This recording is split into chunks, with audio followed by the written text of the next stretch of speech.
Hi, I'm John Lieber. I'm a principal in PwC's National Economics and Statistics practice, and I'm joined today by Karl Russo, a director in our practice.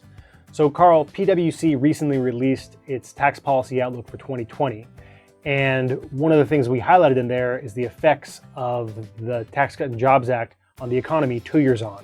So what can we say about the TCJA and the economic effects at this point?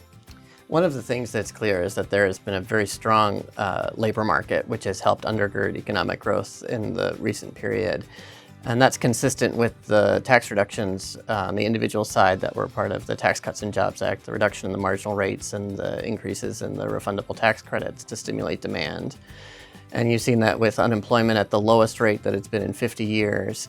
And that tight labor market has also had a positive effect on earnings. So wages have grown particularly strongly for those at the bottom of the income distribution. Wages for non-supervisory and production employees have grown faster than that for employees overall, and has grown faster than 3 percentage points on an annual basis for the last 18 months.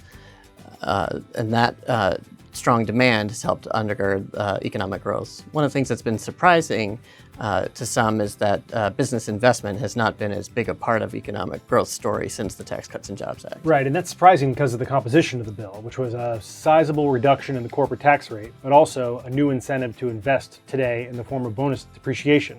And what you would have thought you might have seen in the wake of that would be a large boom in business investment, and it has grown 10% in the 2 years after the tax cut, as opposed to the 2 years before tax reform. But that's really pulled back in the second half of last year, where in Q3 and Q4 of 2019, you've seen reductions in business investment overall. Now, many people have attributed this to the ongoing trade tensions with China, some of which came to a resolution earlier this year in January with the announcement of a phase one deal, and that could have positive effects going into this year on business investment. That's right.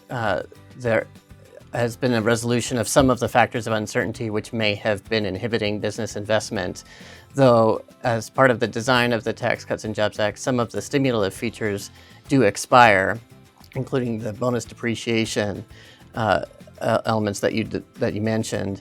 There'll also be changes to the deductibility of interest and the limitations on that, as well as the amortization of research and development expenditures, which could potentially create some uncertainty and inhibit investment going forward. So we'll have to see this year what the effects are on investment as a result of those upcoming deadlines. So even as some uncertainty is resolved, there's still some more lurking around the corner. That's right. Yeah.